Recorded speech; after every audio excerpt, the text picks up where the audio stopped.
Why homes, designed for one lifestyle, age so poorly? Let me start with a situation that happens in many homes. You move into a house. Everything works perfectly. The stairs feel normal. The kitchen feels efficient. The storage feels enough. At that moment in life, the house fits you. But then, life changes. Maybe you start working from home. Maybe children grow up and move away. Maybe your hobbies change. Maybe your body simply gets more tired at the end of the day. Suddenly, the same house begins to feel a little harder to live in. The stairs feel steeper. The kitchen layout feels tight. And the storage that once seemed fine suddenly feels inconvenient. So today, I want to talk about something designers rarely discuss clearly. Before we continue, please allow me to welcome you all to the Design SK Studio channel, where you can learn about design tutorials for better living. Let's continue with the first question. Why homes designed for one lifestyle often age very poorly? And interestingly, the problem is not time. The problem is rigidity. Here is the first fact that we can find in most home planning. Homes are often designed for a snapshot of life. Most homes are designed for a very specific moment. For example, a dining room. A dining room designed for large family dinners. A home office that assumes someone works there every day. A large master bedroom that assumes two people share the same schedule. At the time of design, these decisions make perfect sense. That's nothing wrong with those design approaches. You need a static situation to be able to design a space like a home. But life does not stay frozen. 10 years later, the dining room might be used twice a year. Meanwhile, someone needs a quiet workspace every day. So the house begins to feel slightly mismatched with real life. Not because the design was wrong, but because the design assumed life would stay the same. Let me continue with a small example. Many homes have a guest bedroom that stays empty most of the year. The room is fully furnished.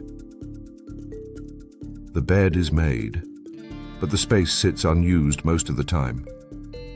Meanwhile, someone in the house may need space for hobbies such as sewing, painting, reading, exercise. But the layout does not allow the room to easily change function. So a valuable space becomes a rarely used museum room. The problem is not the room. The problem is the lack of adaptability. Another example, the kitchen that cannot grow with you. Now think about the kitchen. When the house was designed, maybe cooking was simple. Quick meals. Busy schedules. But later in life, cooking becomes more enjoyable. People start baking. Trying new recipes. Spending more time preparing food. Suddenly the counter space feels too small. There is nowhere to place mixing bowls. No space for a small appliance. The kitchen was designed for one lifestyle, but life moved somewhere else. Even simple things can become difficult to be done in the same kitchen. Sometimes the problem is surprisingly small. For example, laundry machines placed in the basement. When you are younger, carrying laundry down the stairs feels normal. But after many years, those stairs slowly become a daily obstacle. Now imagine doing that several times a week. A small design decision becomes a repeating physical effort. The house didn't change, but the body did. Good design thinks about time. This brings us to an important design idea.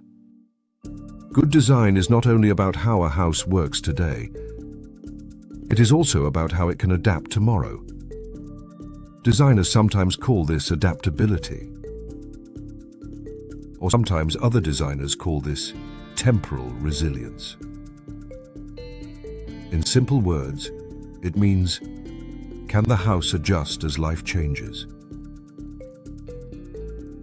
Can a room become something new without major renovation? Can a layout support different rhythms of living? Simple signs of adaptable design. Adaptable homes often include very quiet design decisions.